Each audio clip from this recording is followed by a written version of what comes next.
할렐루야. 주님의 이름으로 환영합니다. 이 시간 우리 마음을 다해서 하나님께 예배드리겠습니다. 다 같이 기도하겠습니다.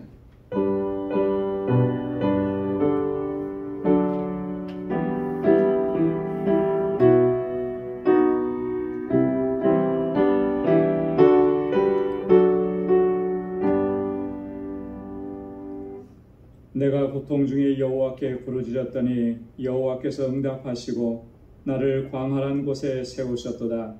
여호와는 내 편이시라. 내게 두려움이 없나니 사람이 내게 어찌할꼬.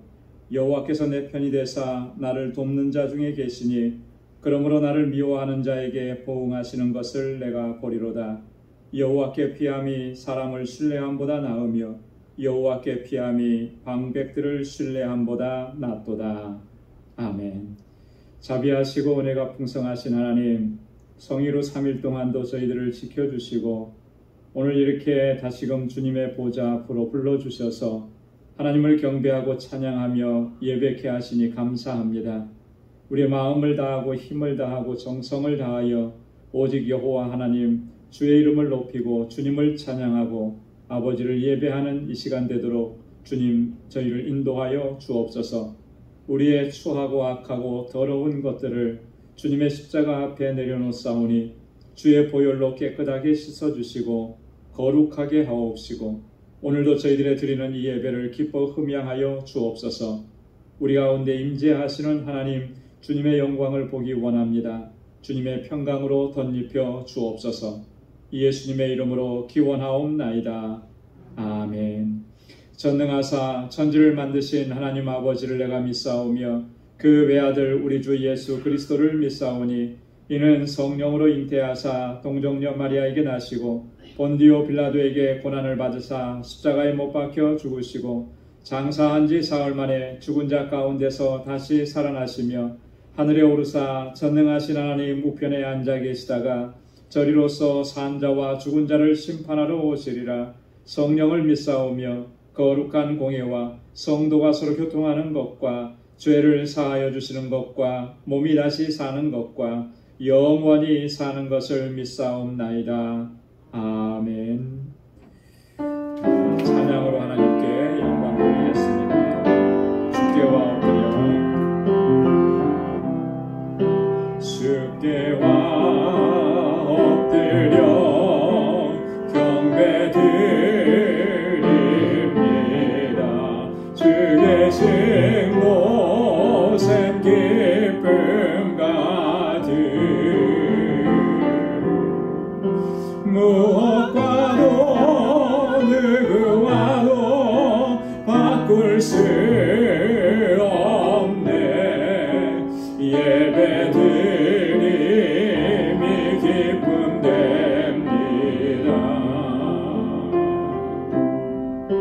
주께와 엎드려 경배드립니다. 주 계신 곳엔 기쁨 가득 무엇과도 누구와도 바꿀 수 없네. 예배드림이 기쁨됩니다. 다시 한번요. 주께와 엎드려 경배드립니다. 주 계신 곳엔 기쁨 가득 무엇과도 누구와도 바꿀 수 없네. 예배드림이 기쁨됩니다. 아멘.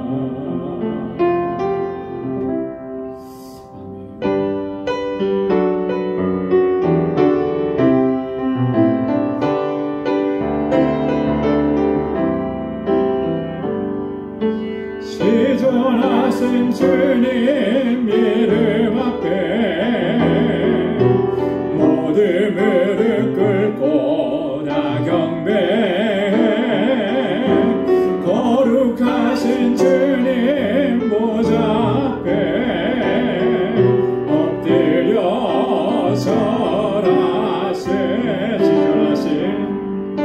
지존하신 주님 이름 앞에 모든 무릎 꿇고 다 경배해. 거룩하신 주님 보좌 앞에 엎드려 절하세. 예수는 그리스도, 예수는 주,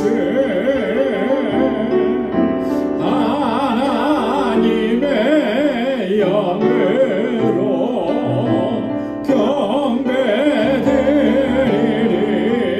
예수는 그리스도, 예수는 그리스도, 예수는 주, 하나님의 영으로 경배드리네.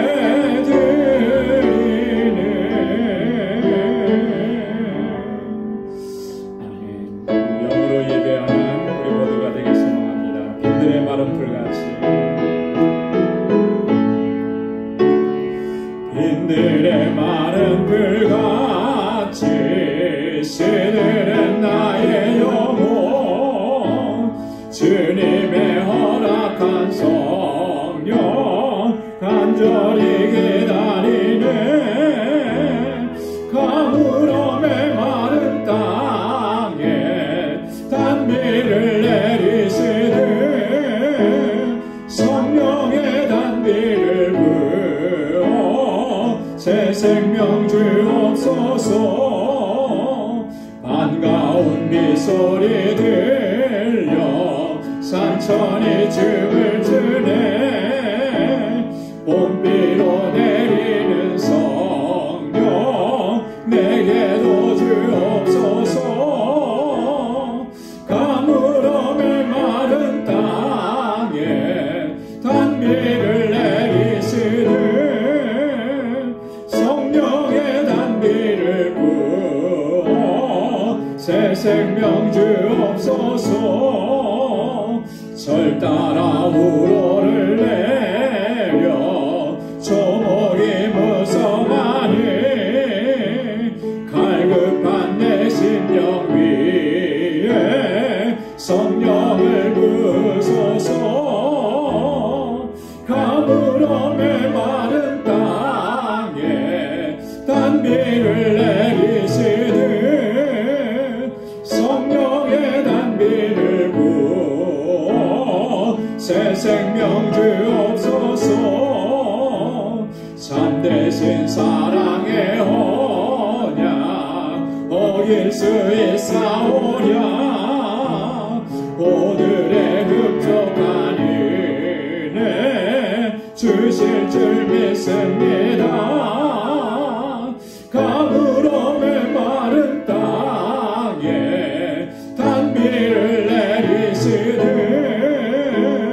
성령의 단비를 부어 새 생명 주옵소서. 참되신 사랑의 언약 어길 수 있사오랴. 오늘의 흡족한 은혜 주실 줄 믿습니다. 가물음의 마른 땅에 단비를 내리시듯 성령의 단비를 부어 새 생명 주옵소서.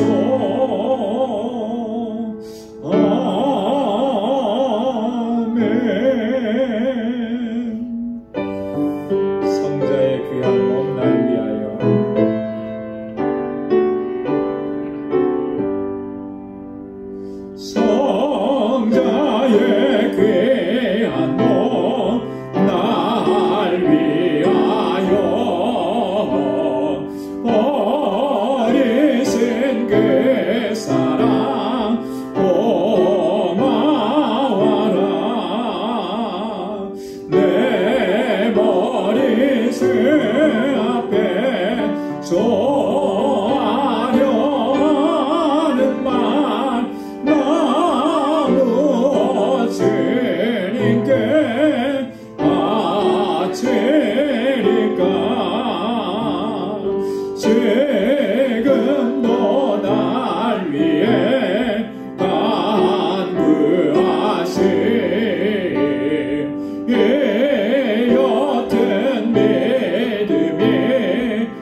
나눠지고 신실한 믿음과 마음으로 형제의 사랑과 친절한 위로를 네게나 베풀게 하옵소서. 만 가지 은혜를 받았으니 내 평생 슬프나 즐거우나 이 몸을 온전히 주님께 바쳐서 주님만 위하여 늘 살겠네. 만 가지 은혜를 받았으니 내 평생 슬프나 즐거우나 이 몸을 온전히 주님께 바쳐서 주님만 위하여 늘 살겠네.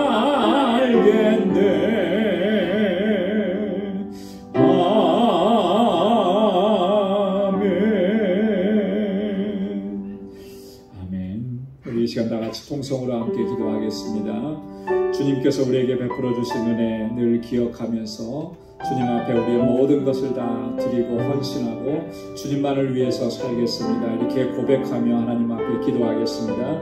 교회를 위해서 기도해 주시고 세우신 일꾼들을 위해서 기도해 주시고 또 이곳에서 자라나는 어린 심령들, 우리 학생들, 청년들, 우리 교사들을 위해서 기도해 주시고 특별히 우리의 지체들 가운데 연약함 가운데 있고 고통 중에 있는 우리 사랑하는 형제와 자매들 하나님께서 위로하시고 치유의 은혜를 허락해 달라고 기도해 주시고 또 우리 선교지를 위해서 우리 알라메다 방주교회를 위해서 또 우리의 조국과 떠나온 우리 조국과 우리가 살아가고 있는 이 땅을 위해서 또 오늘 가지고 나온 우리의 기도의 제목을 놓고 우리 다 같이 통성으로 함께 기도하겠습니다. 거룩하신 아버지 하나님 참으로 감사합니다. 오늘도 이렇게 사랑하셔서 하나님 주님을 경배하고 찬양하고 예배하는 자리로 저희들을 불러주시니 감사합니다. 늘 사모하는 마음으로 주님께도 가까이 나아가는 저희들 되게 하시고 우리의 마음을 다하고 힘을 다하여 하나님을 예배하고 주의 이름을 높이는 저희들 되게 하여 주옵소서. 나를 구속하시고 거룩하신 하나님의 자녀로 삼아주신 이 놀라우신 하나님의 은혜, 아버지 이 놀라우신 하나님의 사랑을 우리가 단 한순간도 잊지 않게 하시고 주님을 사랑하는 이 마음이 더욱더 뜨거워지게 하시고 날마다 주님 앞으로 더 가까이 나아가는 저희들 되게 하여 주옵소서. 아버지 온 마음을 다하고 힘을 다하여 하나님 예배하게 하시고 신령과 신령으로 하나님 예배하게 하시고 주님 찾으시는 예배자의 삶을 살아가는 저희들 되게 하여 주시옵소서. 우리 방주교회가 정말 아름다운 예배 공동체가 되게 하시고 주님의 증인의 공동체가 되도록 역사하여 주옵소서. 믿음의 공동체, 사랑의 공동체로 견고하게 살아가도록 인도하여 주옵소서. 아버지 하나님 저희들을 구속하셔서 귀한 사명 맡겨주셨사오니 아버지 하나님 영혼 구원의 사명과 복음을 전하는 이 귀한 사명, 진리의 말씀을 전하는 이 사명을 잘 감당케 하여 주옵소서. 아버지 하나님 이 재단에 세워주신 하나님의 귀한 종들을 붙들어 주시고 아버지께서 기름 부어 세우셔서 우리 능력으로 함께하여 주옵소서. 아버지 하나님 맡은 자들에게 구할 것은 충성이라고 하셨사오니 우리의 모든 것을 다하고 힘을 다하여 충성을 다하는 저희들 되게 하시고 헌신하는 주의 종들이 되게 하여 주옵소서. 아버지 하나님 우리 온 성도들이 마음과 뜻을 같이할 수 있도록 도와주옵소서. 특별히 아버지 하나님 우리 사랑하는 우리 지체들을 위해서 기도합니다. 아버지 육신의 연약함으로 인하여서 주님 앞에 부르짖는 주님의 자녀들을 하나님 기억해 주시고 주의 손길로 만져주시고 치료하여 주옵소서. 아버지 하나님, 우리의 모든 염려와 근심 걱정을 다 주님께 맡길 수 있게 하시고 주님의 주시는 참된 평안을 누리는 삶이 되도록 도와주옵소서. 광야와 같은 삶 속에서도 소망을 잃지 않게 하시고 날마다 하나님의 베풀어 주시는 기적과 은혜를 경험하는 복된 삶이 되도록 도와주옵소서. 우리 사랑하는 성도들의 가정과 저들이 하는 모든 일들을 복 주시고 아버지 하나님 늘 형통케 하시고 평안케 하여 주옵소서. 아버지 하나님, 이곳에서 자라나는 우리 사랑하는 자녀들, 아버지 우리 사랑하는 학생들, 청년들 하나님 기억하여 주시고 저들이 정말 하나님 잘 경외하고 믿음으로 살게 하옵소서. 다윗과 같은 믿음의 사람들이 되게 하시고 요셉과 같이 순결한 사람들이 되게 하여 주옵시고 아버지 하나님, 다니엘과 같이 늘 기도하며 하나님의 뜻을 구하는 귀한 주님의 백성들 되게 하옵소서. 저들을 말씀으로 양육하는 귀한 주의 종들에게 능력과 권능을 덧입혀 주시고 아버지 주의 종을 숨게 보내어 주옵소서. 아버지 하나님, 세계 곳곳에서 주의 복음을 전하는 우리 선교사님들 아버지 하나님 눈동자와 같이 지켜주시고 아버지 하나님께서 기대하시는 아름다운 생명의 열매가 풍성하게 일어나게 하옵소서. 저들에게 주신 아버지 선교의 사명을 잘 감당할 수 있도록 우리 교회가 우리 온 성도들의 마음과 뜻을 같이하게 하시고 알라메다 방주교회 주님 세우셨사오니 구원의 방주소 어떡하게 세워주셔서 정말 그 지역의 영혼들을 하나님께 돌아오게 하는 이 귀한 사명을 잘 감당케 하옵시고 우리 선교사님과 모든 동역자들에게 같은 마음 주시고 능력으로 덧입혀 주옵소서. 우리의 떠나온 조국을 긍휼히 여겨주시고 아버지 하나님, 주의 백성들을 하나님 주의 전으로 인도하시고 하나님의 사람들을 통하여서 이 나라 민족을 바르게 이끌어가시도록 도와주옵소서. 우리가 살아가고 있는 이 땅이 정말 아버지 하나님 우리 성도들의 그 신앙으로 돌아갈 수 있게 하시고 아버지께서 세우신 뜻을 잘 아버지 하나님 감당해 나갈 수 있는 나라가 되게 하여 주시옵소서. 오늘도 아버지 하나님, 우리의 무거운 짐들을 주님 앞에 놓고 내려놓습니다. 주님의 평안을 허락하여 주옵소서. 근심과 염려가 다 사라지게 하시고 주님의 주시는 참된 평안을 누리게 하여 주옵소서. 간절하게 간구하고 기도하는 주의 종들의 기도마다 하나님 선하신 응답을 허락하여 주셔서 매일매일의 삶이 아버지 주님과 동행하는 삶이 되게 하시고 주의 은혜를 충만하게 누리는 삶이 되게 하여 주시옵소서. 오늘도 말씀 앞에 세워주심을 감사합니다. 겸비한 마음을 허락해 주시고 우리 마음밭을 기경하여 주시고 은혜의 단비를 허락해 주셔서 주신 말씀으로 인하여 새롭게 결단하고 하나님 기뻐하시는 삶으로 나아갈 수 있는 저희들 되게 하여 주시옵소서. 모든 것 감사합니다. 예수님의 이름으로 간절히 기도드리옵나이다. 아멘. 아멘. 할렐루야. 선하신 응답을 허락해 주실 줄로 믿습니다. 이제 우리 하나님의 말씀 같이 묵상하겠습니다. 오늘 묵상할 하나님 말씀은 고린도전서 3장 1절로 9절까지 말씀입니다. 고린도전서 3장 1절에서 9절까지 말씀. 우리 한 절씩 교독하겠습니다. 형제들아, 내가 신령한 자들을 대함과 같이 너희에게 말할 수 없어서 육신에 속한 자 곧 그리스도 안에서 어린아이들을 대함과 같이 하노라.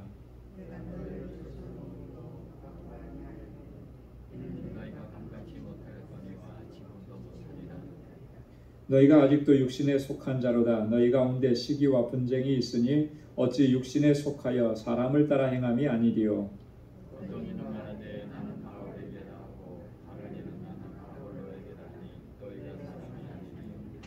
그런즉 아볼로는 무엇이며 바울은 무엇이뇨? 저희는 주께서 각각 주신 대로 너희로 하여금 믿게 한 사역자들이니라.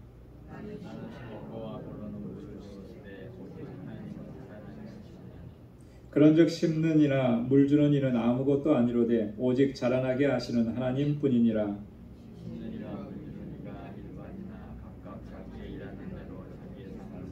다 함께요. 우리는 하나님의 동역자들이요 너희는 하나님의 밭이요 하나님의 집이니라. 아멘. 우리 이제 고린도전서 3장의 말씀 우리 같이 묵상하는데요. 우리 지난주에는 비밀한 가운데 있는 하나님의 지혜에 대해서 말씀을 나눴습니다. 그죠? 기억나시죠? 하나님의 지혜. 이 하나님의 지혜는 비밀한 가운데 감추어져 있다. 그렇게 했습니다. 그래서 그 하나님의 지혜는 누구나 다 볼 수 있는 게 아니라는 거예요. 누구나 다 알 수 있는 게 아니라는 거예요. 어떤 사람들만이 알 수 있느냐? 성령께서 역사하시는 사람만이 그 하나님의 지혜를 알 수가 있다. 근데 그 하나님의 지혜는 뭐라고 얘기했습니까? 이 하나님의 지혜는 하나님께서 우리의 영광을 위해서 만세전에 예비한 것이다. 7절에서 그렇게 얘기를 했었습니다. 만세전부터 우리의 영광을 위해서라는 거예요. 여러분, 우리의 영광이라고 하는 것은 그 영광에 있기까지의 과정들이 있거든요. 영광이 있으려면 그 전에 뭐가 있어야 되겠습니까? 죄와 사망 가운데서 구원하심이 있어야 되는 거죠. 그죠? 우리를 죄와 사망 가운데서 구원하셔서 우리를 거룩한 하나님의 백성으로 이 땅을 살게 하시고 마지막에 영화롭게 하시는 거예요. 그 일을 위해서 하나님께서 만세전에 나를 위해서, 우리를 위해서 예정해 놓으신 것이다. 이게 하나님의 지혜다. 성령을 통해서만 깨달을 수 있는데 성령께서 우리 안에서 내주에 계심으로 우리로 하여금 그것을 깨닫게 하시고 알게 하신 것. 이게 얼마나 놀라운 일이냐. 얼마나 감격스러운 일인가. 그래서 이 구원의 은혜, 하나님께서 행하신 그 놀라우신 역사, 섭리, 이것을 깨달은 사람은 늘 감격스럽지가 않을 수가 없는 거예요. 그죠? 항상 감격스럽고 감사하고, 그래서 하나님을 찬양하고 하나님을 기쁘게 영광 돌릴 수가 있게 되는 것입니다. 저와 여러분들의 삶이 늘 그러한 삶이 될 수 있기를 주님의 이름으로 축원합니다. 자, 오늘은 3장 1절에서 9절까지 자라나게 하시는 이는 하나님뿐이라. 하나님이 역사하시고 하나님께서 자라게 하신다. 자, 오늘 이 본문의 말씀을 보면 바울이 좀 이 고린도 교회 성도들을 약간 책망하는 모습이 나옵니다. 너희 가운데 이렇게 분쟁이 있고 다툼이 있는 게 여전히 아직도 너희가 어린아이와 같기 때문에 이런 일들이 일어나게 됐다. 너희가 장성한 분량에까지 자라갔다면, 영적으로 정말 건강하고 성숙해졌다라면 이런 일들이 일어나지 않았을 터인데 너희가 아직도 어린아이와 같다. 이런 부분들을 약간 책망하는 거예요. 그래서 그리스도 안에서 장성하게 되고 또 하나님의 역사하심을 바로 깨닫게 되기를 바라는 그런 마음에서 권고하는 내용입니다. 자, 그래서 1절부터 3절까지의 말씀에는 육신에 속한 자로다 이렇게 바울이 이야기합니다. 그리고 4절부터 9절까지는 자라게 하시는 이는 오직 하나님이시다라고 하는 거예요. 사람이 수고하고 노력하고 애를 써서 그것 때문에 자라간 것 같지만 본질적으로 그 심령을, 그 영혼을 자라게 하시는 분은 하나님이시다라고 하는 거예요. 이걸 바로 알아야 된다라고 하는 거죠. 자, 그러면 첫 번째 단락부터 한번 보겠습니다. 자, 육신에 속한 자라고. 육신에 속한 자 곧 어린아이들을 대함과 같이 하노라 그랬어요. 지금 바울이 고린도 교회 성도들을 대할 때 그렇게 지금 대하고 있는 것입니다. 육신에 속한 자와 같이. 자, 1절 말씀을 다시 한번 우리 같이 읽어보겠습니다. 시작. 형제들아, 내가 신령한 자들을 대함과 같이 너에게 말할 수 없어서 육신에 속한 자 곧 그리스도 안에서 어린아이들을 대함과 같이 하노라. 자, 신령한 자들을 대함과 같이 너희에게 말할 수가 없다. 그렇죠? 어른들에게 하는 말을 어린아이에게 이야기를 하면 어린아이들이 알아들을 수 있을까요? 못 알아듣죠. 그죠? 네. 그런 원리인 거예요. 영적으로 보면 바울의 눈으로, 바울의 시각으로 봤을 때 아직도 고린도 교회 성도들은 어린아이와 같은 거예요. 여기서 말하는 신령한 자들이라고 하는 이 말은요, 영에 속한 사람들이다 이런 의미입니다. 영적으로 성숙한 사람들이다. 그 안에 성령이 내재해 계시고 그 성령의 인도하심을 따라서 살아가는 사람들이다 이런 의미도 되는 거예요. 세상에 대해서는 죽었고 하나님에 대해서는 산 사람들이다. 그 세상에 관심이, 물론 관심이 없을 수는 없는데 세상에 관심이 주가 되는 게 아니에요. 하나님께 관심이 있는 거예요. 살아가는 모든 삶의 영역에서 항상 나의 주인 되시고 나의 목자 되시고 나의 아버지 되시는 그 하나님께 포커스가 맞춰져 있는 거예요. 이런 사람이 바로 여기 신령한 자들이다. 영적으로 성숙한 사람들이라는 거예요. 여러분 바울이 갈라디아서 2장 20절에서 그렇게 고백을 했잖아요. 내가 그리스도와 함께 십자가에 못 박혔나니 그런즉 이제는 내가 산 것이 아니요 오직 내 안에 그리스도께서 사신 것이라. 내가 그리스도와 함께 십자가에 못 박혔다 그랬습니다. 여러분 십자가에 못 박혔다라고 하는 말은 무슨 의미예요? 죽었다는 거죠. 죽었다는 거. 뭐가 죽었다는 겁니까? 육적인 삶이, 육신의 삶이 죽었다는 거예요. 육신의 생각이 죽었다라고 하는 거예요. 자, 내가 죽고 나니까, 육신이 죽고 나니까 내 안에서 누가 살아계셔서 역사하시는 거예요? 주님이 살아서 역사하시는 거예요. 그죠? 내가 산 것이 아니요 내 안에 그리스도께서 사신 것이라. 여러분 내 안에서 나를 주관하시는 그리스도께서 사셨다라고 하는 그런 말은 지금 그리스도의 말씀대로 순종하면서 살아가는 삶을 의미하는 것입니다. 여러분 저와 여러분들이 우리의 육적인 이 모든 것들은 십자가와 함께 못 박고 나와 함께 살아서 역사하시는 그리스도께 온전히 순종하면서 살아가는 그런 신령한 사람들, 영적으로 성숙한 사람들이 다 될 수 있기를 소망합니다.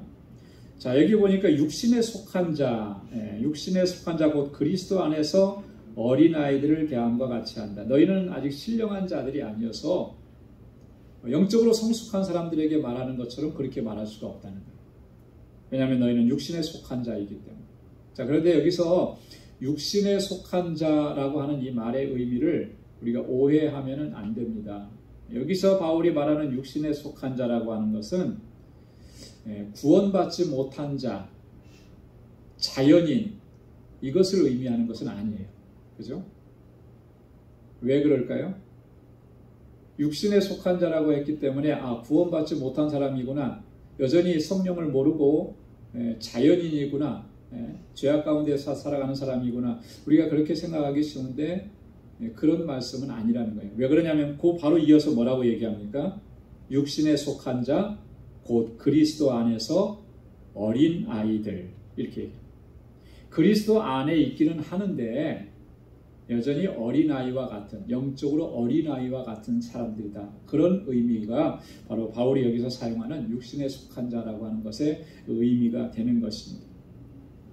여러분 그리스도 안에 있는데 어린아이와 같다. 이게 무슨 의미겠습니까? 다른 말로 얘기하면 아직 영적으로 미성숙한 상태다. 이런 의미거든요.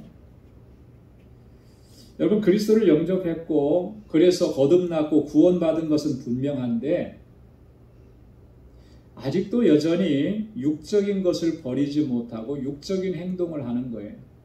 이런 사람을 가리켜서 하는 말인 것입니다. 우리가 아직도 여전히 세상의 것을 놓지 못하고 세상에 관심을 가지고 육신적인 것들을 추구하면서 살아간다면 우리가 신앙생활하고 예수 믿고 교회 생활한 지가 수십 년이 되었어도 그 사람은 아직도 여전히 영적으로 어린아이와 같은 거예요. 여러분 신앙생활에 연륜이 많다고 해서 그것이 영적으로 성숙하냐? 그럴 수도 있지만 그렇지 않을 수도 있는 거예요. 우리가 착각하는 것은 내가 오랫동안 신앙생활을 했으니까 스스로도 내가 이 정도면 믿음이 괜찮은 것으로 보고 사람들은 다 겉으로 보고 그렇게 판단을 하죠. 그러나 여전히 내가 육적인 것을 버리지 못했으면 미성숙한 상태입니다. 마치 어떤 모습과 같으냐면요. 여러분 초대교회 공동체 안에 그 공동체를 참 신앙적으로 힘들게 했던 한 그룹이 있었습니다. 그 그룹이 누구냐면 유대인들 가운데서 회심한 사람들입니다. 유대인들 가운데에서 예수 믿고 회심해서 그 공동체 안에 들어왔는데 이 사람들이 아직까지 버리지 못한 게 하나 있었습니다. 그게 뭐냐면 자신들이 그 전에 가지고 있었던 율법주의적인 신앙이에요. 율법주의. 예수 믿고 구원받는 것은 분명히 그건 믿는데 여전히 떨쳐버리지 못한 게 뭐냐면 율법의 행위도 있어야 된다. 그 행위가 플러스 돼야 내가 구원의 완성에 이른다. 이런 생각을 가진 거예요. 그래서 할례를 주장을 하고 율법을 문자적으로 철저하게 지켜야 된다라고 하는 것을 자꾸 강조하면서 공동체 안에 그 신앙의 모습을 자꾸 힘들게 했던 사람. 이런 상태가 바로 여기서 말하는 육신에 속한 자, 그리스도 안에 있지만 여전히 어린아이와 같은 그런 상태다.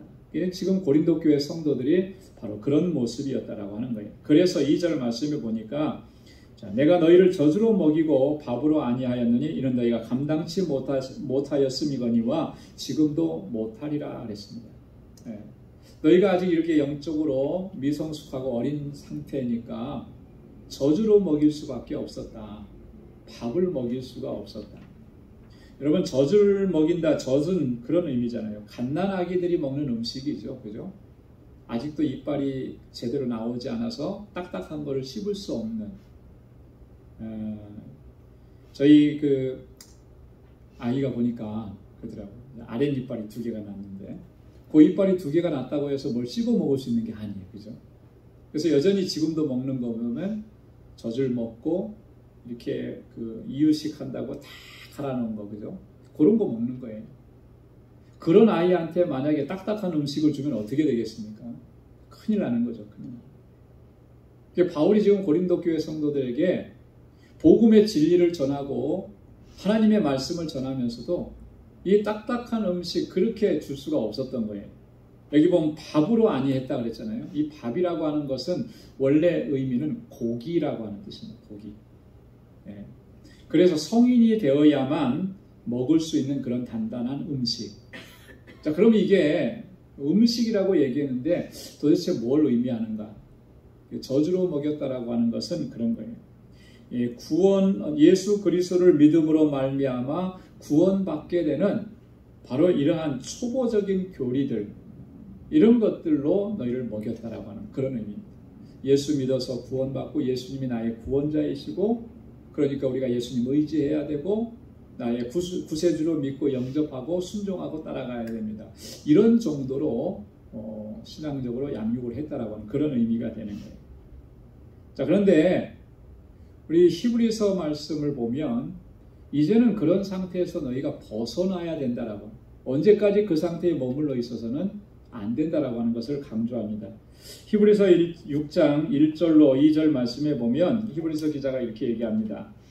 그러므로 우리가 그리스도 도의 초보를 버리고 죽은 행실을 회개함과 하나님께 대한 신앙과 세례들과 안수와 죽은 자의 부활과 영원한 심판에 관한 터를 다시 닦지 말고 완전한 데 나아갈지니라. 그리스도의 초보를 버리고, 이 버리고라고 하는 것은 내다 던지라는 말이 아니고 그것을 넘어서서 이제는 어디까지 나아가야 되느냐면 우리를 구원하셔서 영광에 이르기까지 하나님께서 섭리하시고 역사하시는 그 하나님의 손길이 얼마나 정말 오묘한지 그것을 성경은 우리에게 많이 증거하고 있는데, 그 완전한 데까지, 그것을 알기까지, 깨달아 알고 또 그것을 믿고 순종하기까지 나아가야 된다라고 하는 그런 말씀입니다. 그래서 여러분, 우리가 하나님의 말씀을 묵상하고 연구하고 때로는 암송하고 그렇게 하라는 이유가 바로 여기 있는 거예요.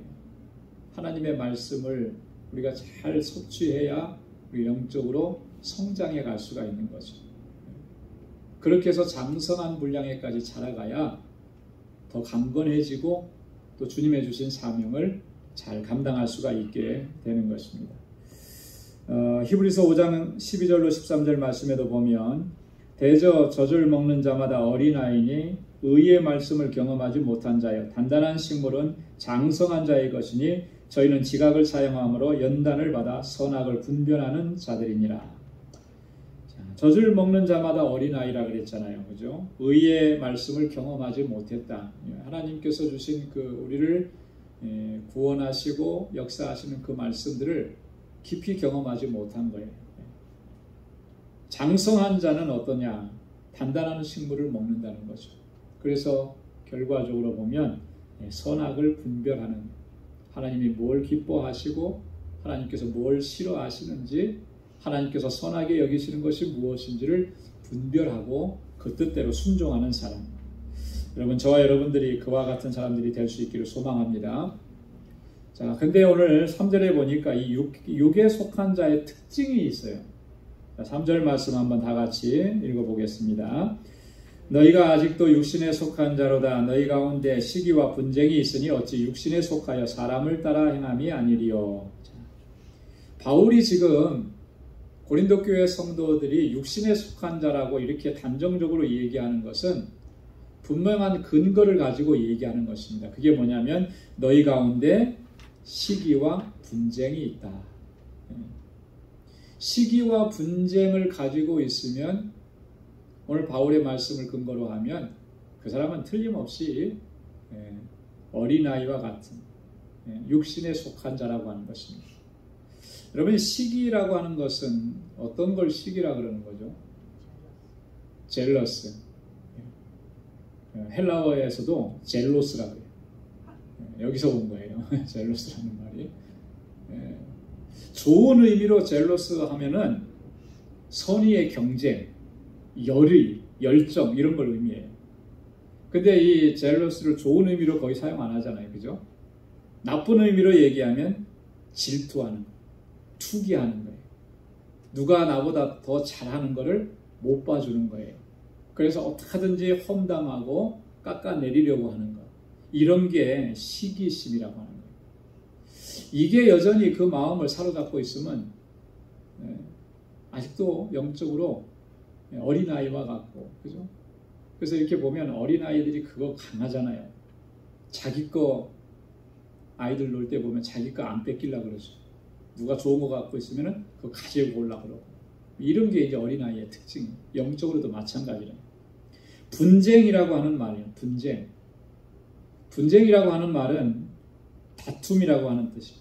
언쟁이라고 하는 악의에 찬 토론 뭐 이런 것들. 그래서 결과적으로 갈라서게 만드는 거예요. 이게 분쟁이에요. 자, 지금 고린도 교회가 바로 그런 상태에 있었잖아요. 너희가 시기하고 질투하고 투기하면서 서로를 험담하고 다투고 그래서 지금 이게 갈라지게 되었다라고 하는 거죠. 자, 이런 모습은 어린아이들에게만 나타나는 모습이라는, 육에 속한 사람에게만 나타나는 것이라는 거예요. 그러니까 너희가 어찌 육에 속한 자라고 말하지 않을 수 있겠느냐라고 하는 거예요. 여러분, 우리 그리스도인들이 취해야 될 자세는 어떤 것이겠습니까? 서로 사랑하고 관용을 베풀어야 하는 것이죠. 상대방이 좀 잘못한 것이 있어도 용납해 줄 수 있어야 되는 거예요. 서로를 높여주고 존중해 주는 거예요. 어렸을 때는 상대방을 높여주는 거 잘 몰라요. 내가 높아져야 돼요. 근데 어른이 되고 성숙해지면 상대방을 높여주려고 하죠. 이게 성숙한 사람인 거죠. 그래서 우리가 한 마음을 갖게 하는 거. 여러분, 이게 우리가 그리스도인들이 지녀야 될 자세인 줄로 믿습니다. 그래야만 이 공동체가 견고하게 서가고, 그죠? 연약한 사람들이 다시 일으킴을 얻게 되고 함께 나아갈 수가 있게 되는 것입니다. 자, 두 번째 단락은 4절부터 9절까지인데 오직 자라나게 하시는 이는 하나님뿐이시라 그랬습니다. 자, 4절 말씀 한번 읽어보겠습니다. 다 같이요. 시작. 어떤 이는 말하되 나는 바울에게라 하고 다른 이는 나는 아볼로에게라 하니 너희가 사람이 아니리요. 자, 나는 아볼로에게, 나는 바울에게. 여러분, 어디서 많이 들어봤던 표현이죠? 어디서 들어보셨어요? 우리 고린도전서 1장 시작하면서, 그죠? 1장 1절에서 1장 12절에서 이제 바울, 그렇게 고린도 교회 성도들이 했던 얘기를 기록을 했습니다. 자, 1장 12절 말씀을 보면 고린도 교회 안에는 적어도 4개의 당파가 존재했었습니다. 그죠? 그 4개의 당파가 뭐였었죠? 기억나세요? 바울, 아볼로, 게바, 그리스도. 예. 그렇게 최소한 4개의 당파로 고린도 교회가 4분 5열되어 있었던 거예요. 자, 그런데 여기서 보니까 바울은 두 사람만 언급해요. 자기 자신, 바울 자기 자신, 그리고 아볼로라고 하는 사람. 왜 둘만 얘기했을까요? 이 두 그룹이 가장 심각했기 때문에 그런 거예요. 그죠? 우리가 상식적으로 우리가 추정해 볼 수 있는 것은 게바파, 그리스도파는 아무래도 조금 세력이 작았던 것 같아요. 가장 심각하게 문제가 됐던 것은 이 바울파라고 하는 사람. 아볼로파라고 하는 사람.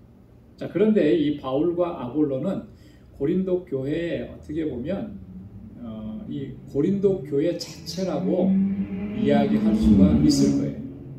그렇지 않겠습니까? 자, 바울은 어떻게 고린도 교회와 어떤 관계가 있는 사람이에요? 고린도 교회를 세운 사람입니다. 그죠? 고린도 지역에 가서 복음을 전하고 1년 6개월 동안 거기서 사역을 하면서 고린도 교회의 기초를 다져놓은 사람이 바울이에요. 자, 아볼로는 어떤 사람입니까?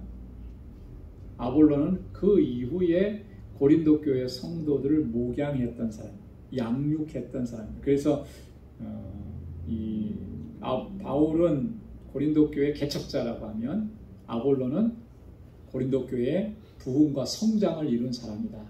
이렇게 이야기할 수가 있어요. 그러니까 두 사람 다 고린도 교회 안에서는 굉장히 영향력이 있었고 뗄래야 뗄 수 없는 그런 사람들이잖아요.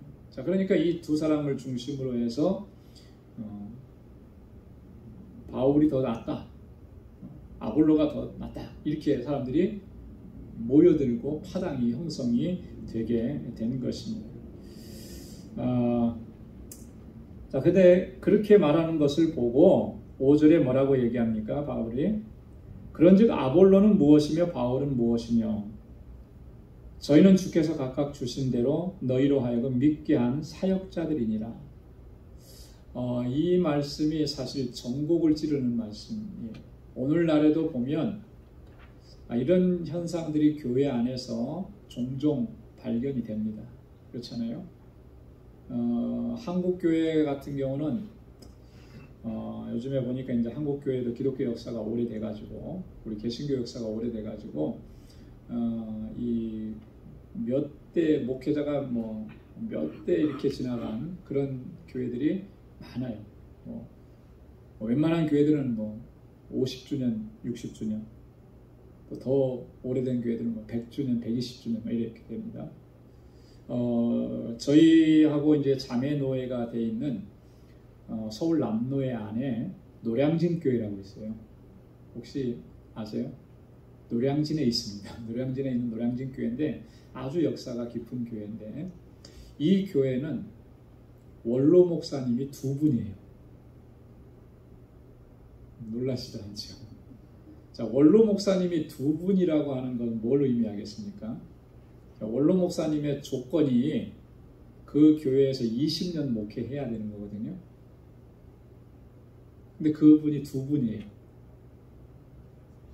그러니까 첫 번째 원로 목사님이신 이민식 목사님인데 그분이 연세가 지금 94세인가 그렇게 돼요. 아직도 정정하시고 그 후임으로 오셨던 강원용 목사님인가 성함이 좀 잘 안 떠오르는데 그분도 목회를 잘 하시고 그분도 원로 목사님이 되신 거예요. 자, 그러니까 이 교회의 역사가 어떻겠습니까? 굉장히 오래된 교회죠, 그죠? 역사가 깊은 교회. 한국은 이제 그런 교회들이 많이 있어요. 그런데 이제 미국은 우리 이민교회들은 그렇게까지 오래된 교회들이 많지 않죠. 우리 뉴욕에서 가장 오래됐다는 교회, 맨하탄에 있는 한인 메트로폴리탄 한인 감리교회인가 거기가 이제 굉장히 오래됐고 퀸즈 지역에서는 퀸즈 한인교회 이렇게 오래되고 그랬어요. 자, 그런데 이제 이 한 세대가 지나가고 그 다음 세대가 이어가기 전에 있는 교회들이 이제 대부분이에요. 자, 그랬을 때 그 안에는 이런 현상들이 일어나게 된다라고 하는 거죠. 이 한 세대가 지나가면서 다음 세대로 넘어갈 때 그 교회를 설립하고 개척하고 20년, 30년 혹은 40년 목회했던 처음 목회자와 그 다음에 후임으로 온 목회자와의 관계 안에서 사람들이 있는 그 관계 안에서는 어쩔 수 없이 이게 갈라져요. 이렇게 편이 갈라지는 것들을 종종 봅니다. 그래서 이것이 교회 안에서 큰 어려움과 문제가 되는 경우들이 있어요. 이게 너무나 안타까운 모습인 거죠. 고린도 교회 안에 이런 파당이 형성이 된 것도 그런 이유와 다르지 않은 거예요. 그렇죠? 물론 바울은 1년 6개월 목회하고 떠났습니다. 그런데 그럼에도 불구하고 또 바울을 좋아하고 사랑했던 사람들이 분명히 있었던 것이죠. 그렇게 해서 이런 파당이 형성이 됐는데 바울이 여기서 아주 중요한 얘기를 하는 거예요. 5절에. 아볼로는 무엇이며 바울은 무엇이며 이게 무슨 의미겠습니까? 바울 자기 자신과 아볼로 아무것도 아니다라고 하는 거예요.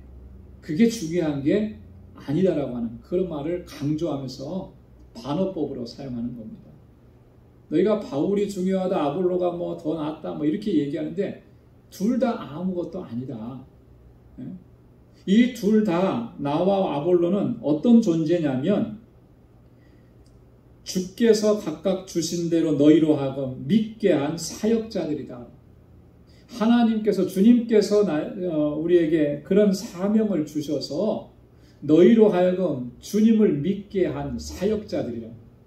자, 근데 여기 우리말에는 너무 정말 근사한 표현을 썼어요. 사역자들이다. 그죠?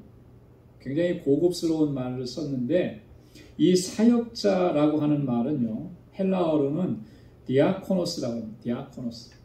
여러분 디아코노스라는 말은 좀 익숙하죠? 어딘가 많이 들어본 것 같죠? 요즘으로 말하면 디컨이라고 하는 말. 디아코노스에서 디컨이라고 합니다. 디컨 하면은 집사님, 그죠? 집사 이렇게 표현을 하잖아요. 일꾼이라고 하는 뜻이에요.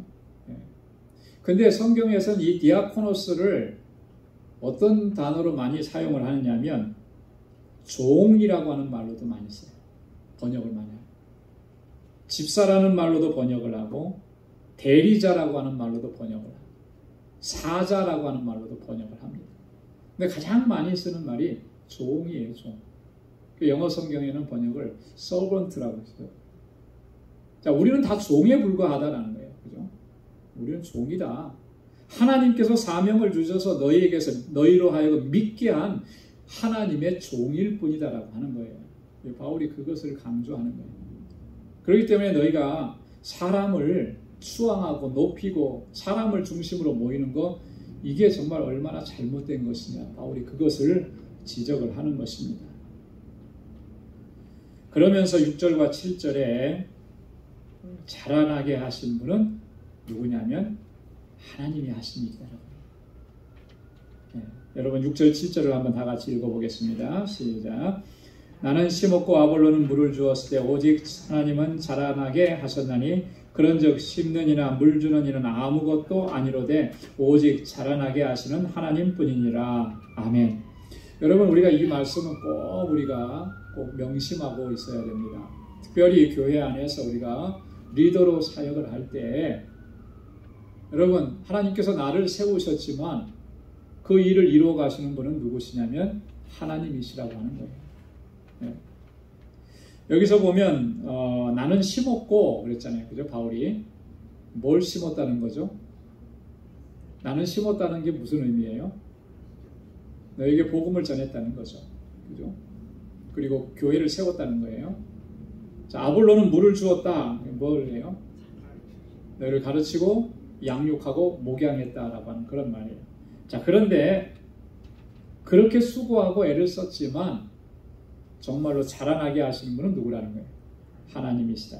하나님. 이거 기억해야 한다라고 하는 거죠.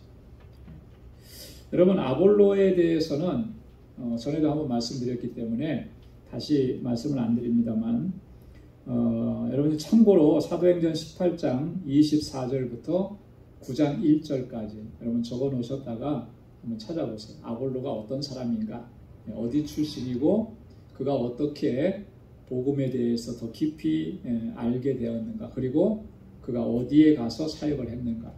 바울은 이 고린도에 와서 아볼로는 고린도에 와서 사역을 했거든요. 자, 오직 하나님이 자라게 하셨다.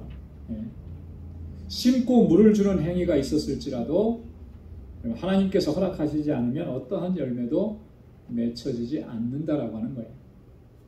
여러분 그렇지 않아요? 그죠? 우리의 주변에서 자연의 이치만 봐도 그렇죠. 우리 텃밭 농사 하시는 분들도 많이 계시고 그러는데 농부가 아무리 수고하고 애를 써도 하나님께서 비를 내려주시지 않으면, 그죠? 좋은 날씨에 허락해 주시지 않으면 거기서 풍성한 열매를 맺을 수 있을까요? 없는 거예요. 그죠? 비를 내리고 좋은 날씨 허락해 주시는 것은 하나님이 하시는 일이잖아요. 그게 안 되면 아무리 사람이 수고하고 애를 써도 식물이 자라갈 수가 없는 거예요. 지난번에 중국에 오랫동안 가뭄이 있으면서 그 농부가 하는 얘기를 인터뷰한 걸 들었어요. 올해는 수확을 거둘 수가 없다. 너무 가물어서 심는 것마다 다 타버리니까 거기서 뭘 거둘 수 있겠냐. 하나님 비를 안 주시면 자라게 못하는 거예요. 자라나게 하시는 건 하나님이 하시는 거예요. 우리가 꼭 기억을 해야 됩니다. 우리가 무슨 계획을 하고 무슨 수고를 하고 무슨 노력을 했어도 그 일이 이루어지게 하시는 분은 하나님이시라는 거예요. 그래서 전적으로 전폭적으로 하나님을 의지하고 하나님께 맡겨야 하는 것이죠. 잠언 16장 9절에서 그래서 사람이 마음으로 자기의 길을 계획할지라도 그 걸음을 인도하시는 자는 누구시라고요? 여호와시니라. 할렐루야. 자, 심는 이나 물 주는 이는 아무것도 아니로되 오직 자라나게 하시는 하나님뿐이시라 그랬잖아요. 중요한 게 누구라는 거예요? 하나님이시라는 거죠. 그렇다고 해서 심고 물 주는 행위가 이걸 부정하거나 그러는 의미는 아니에요. 바울이 여기서 강조하고 싶은 게 뭐예요?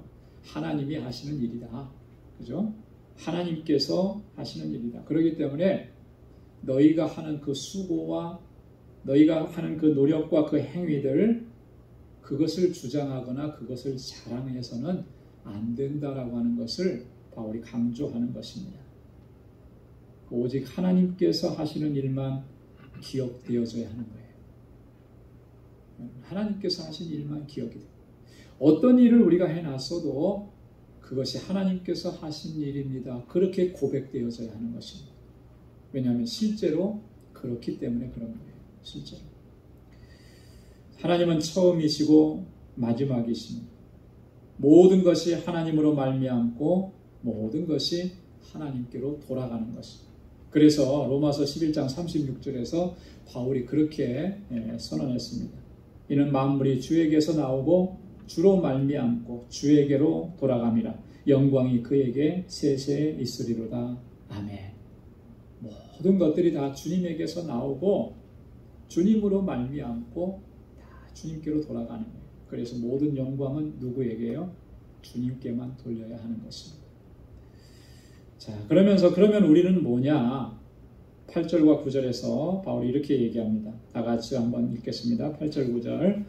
심는 이와 물 주는 이가 일반이나 각각 자기의 일하는 대로 자기의 상을 받으리라. 우리는 하나님의 동역자들이요 너희는 하나님의 밭이요 하나님의 집이니라. 아멘. 자, 심는 이와 물 주는 이가 어떻다고요? 일반이라. 일반이라고 하는 말은 무슨 말이죠? 똑같다, 하나다 이런 의미잖아요. 그죠? 네. 자, 복음을 전하는 행위나 성도를 양육하는 행위, 이게 기능적으로 보면은 달라요. 그죠? 분명히 다릅니다. 복음 전하는 것과 또 그 성도들 양육하는 것은 기능적으로 볼 때는 다르지만 본질적으로 볼 때는 같은 행위예요. 왜 같은 행위라고 하느냐면 하나님께서 뜻하신 대로 하나님의 명령을 쫓아서 순종하여서 이루는 일들이기 때문에 복음을 전하는 일, 하나님의 뜻을 쫓아서 복음을 전하는 것입니다. 하나님께서 명령하신 거죠. 양육하는 일, 하나님의 뜻을 쫓아서 감당하는 거예요. 자, 이런 측면에서 볼 때 다 같은 거라는 거죠. 하나님께서 명하신 일이고 하나님께서 우리에게 기대하시는 것이고 또 그래서 우리가 순종하는 것입니다. 여러분, 이것을 생각할 때 우리가 꼭 우리 신앙생활을 하면서 기억해야 될 게 뭐냐면 교회의 직분에 관한 문제예요. 직분. 한국 교회는 참 이게 너무 안타까운 것 중에 하나가 이 교회의 직분을 수직적으로 많이 생각을 합니다. 계급적으로 많이 생각을 해요. 이게 정말 신앙생활에 또 공동체 신앙생활에 긍정적으로 작용한 면도 없잖아 있지만 부정적으로 작용한 것이 훨씬 더 많은 거예요. 그리고 그 수직적으로 이해하는 것은 성경적이지 못한 거예요. 성경적이지 못한 거예요. 여러분, 교회의 직분이라고 하는 것은 어떻게 구분이 되는 거냐면 그 역할과 기능적으로 구분이 되는 겁니다. 역할과 기능적으로. 그게 마치 뭐 어떤 군대나 회사의 계급과 같은 그런 게 아니라는 거예요.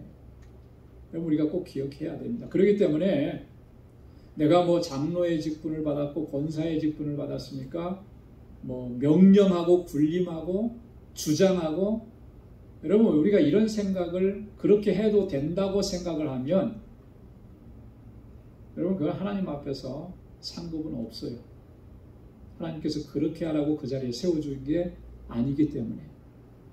모든 직분은 다 어떻게 하라고 하신 거예요? 섬기라고 하셨죠. 섬기라. 첫째는 하나님을 섬기고, 둘째는 교회를 섬기고, 셋째는 우리 지체들을 섬기고. 이게 빠지면 그건 하나님께서 기뻐하시지도 않을 뿐만 아니라 아무리 수고하고 애썼어도 하나님 앞에서는 상급이 없어요. 왜요? 교회의 직분은 수직적 관계, 계급적 관계에서 형성된 것이 아니고 역할과 기능이야. 자, 그러니까 목사가 교회 안에서 목사가 뭐 제일 높은 위치고 이런 게 아니라는 거예요. 자, 목사는 뭐 하라고 세워졌습니까? 하나님의 말씀을 전하고 공동체를 목양하라고 세워주셨잖아요. 그죠?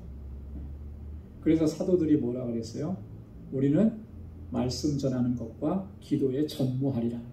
그게 사도들에게 주신 직분이고 역할이에요. 자, 그러면 7 집사를 세웠죠. 그분들에게 주신 역할은 뭐였습니까? 이 예루살렘 초대교회 안에 가장 당면했던 시급한 문제, 구제의 문제였잖아요. 그죠? 그 문제를 담당하도록 그렇게 임명한 거예요. 그러니까 그 역할이 다른 것뿐이라고 하는 거예요. 그러나 한 사람도 예외 없이 그 직분을 맡은 자들에게 하나님께서 우리에게 명하신 또 하나는 섬기라고 한 것이다. 섬김의 직분이라고. 이것을 꼭 기억해야 합니다. 자, 그래서 바울이 심는 이나 물 주는 이가 다 일반이라 다 같다 그랬습니다. 자, 그런데 중요한 것은 각각 자기의 일하는 대로 자기 상을 받으리라 했어요. 어떻게 일했느냐에 따라서 주님께서 주시는 상급은 분명히 달라진다라고 하는 거죠. 우리는 하나님의 동역자들이요 너희는 하나님의 밭이요 하나님의 집이라.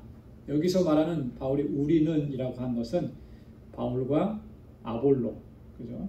이들을 얘기하는 것입니다. 우리는 하나님의 동역자들이다. 너희는 하나님의 밭이다. 하나님의 집이다. 뭘 의미하는 걸까요? 뭔가 좀 구분하는 것 같은데 구분하는 것은 아니에요. 바울이 여기서 강조한 게 뭐냐면 하나님을 강조하고 있는 거죠. 하나님의 동역자들이고 하나님의 밭이고 하나님의 집이라. 주체가 하나님이시라고 하는 거예요. 하나님의 동역자들이라고 했을 때 그 의미가 하나님과 동등한 존재로서 역할을 감당한다, 이런 의미가 절대 아니라는 거죠.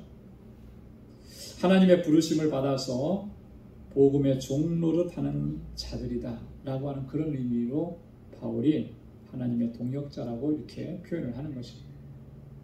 간혹 가다가 어떤 리더들 가운데 보면 자신을 굉장히 신격화시키는, 그래서 자신을 추종하고 막 숭배하게까지 하는 이런 사람들을 가끔 보는데요. 사역자들 중에 이거 굉장히 위험한 거죠. 심히 잘못된 거죠. 결코 그렇게 할 수는 없는 거예요. 거기에 대한 하나님의 심판은 아마 엄중할 겁니다. 그죠? 사람이 숭배의 대상이 사람이 신격화되는 것, 그게 하나님께서 얼마나 경계하시고 하나님께서 얼마나 금지하신 것인데 스스로가 그런 자리에 서게 했다고 그렇게 하는 것은 이건 정말 하나님 앞에 심판받을 일인 거죠.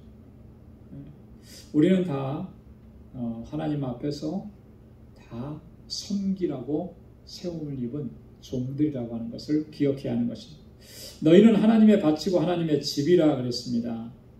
여러분, 밭이고 집이라고 했을 때 한 가지 그 공통점이 있어요. 밭하고 집.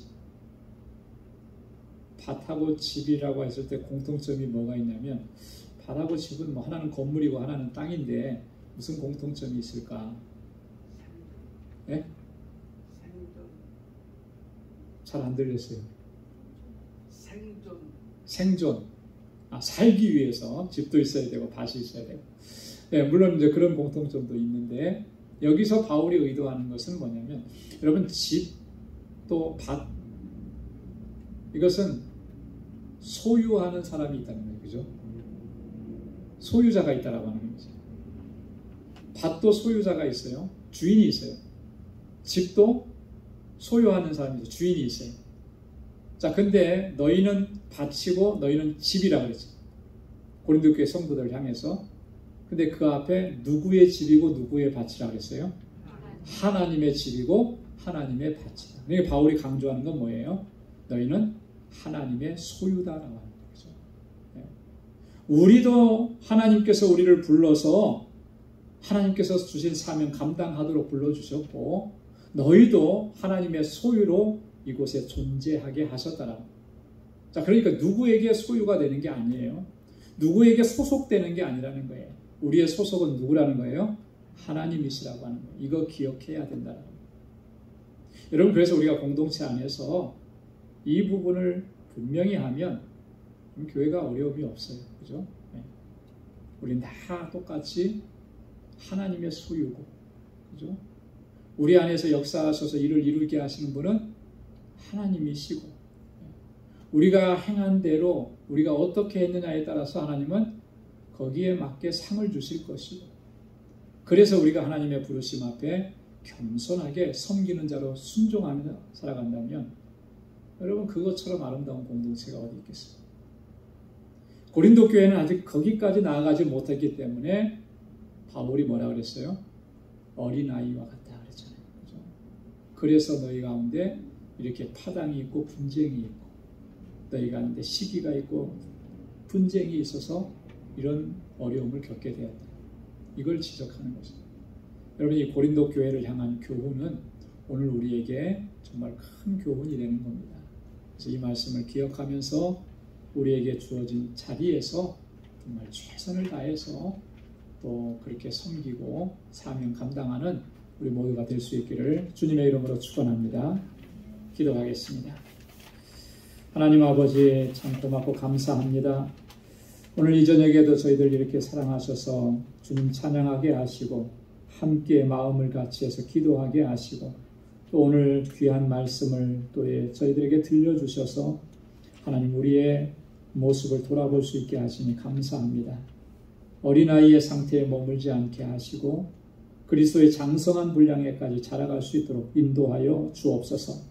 주님의 부르심 앞에 온전한 순종으로 나아갈 수 있게 하시고 하나님 우리의 마음을 다하고 뜻을 다하고 힘을 다하여서 하나님의 뜻을 쫓아 행할 수 있는 우리 모든 방주의 권속들이 되게 하여 주옵소서. 그래 우리 방주교회가 정말 하나님께서 기뻐하시고 주님께서 주신 사명을 잘 감당하는 그러한 믿음의 공동체가 되게 하여 주옵소서. 이제는 우리 주 예수 그리스도의 무한하신 은혜와 하나님 아버지의 크고 놀라우신 사랑과 성령의 위로 교통 충만하심의 역사가 아버지의 뜻대로 온전한 순종으로 나아가기로 결단하는 우리 방주의 모든 믿음의 권속들과 저들의 가정과 직장, 생업의 터전과 학업 위에 이제로부터 영원까지 함께 하시기를 간절히 축원하옵나이다. 아멘.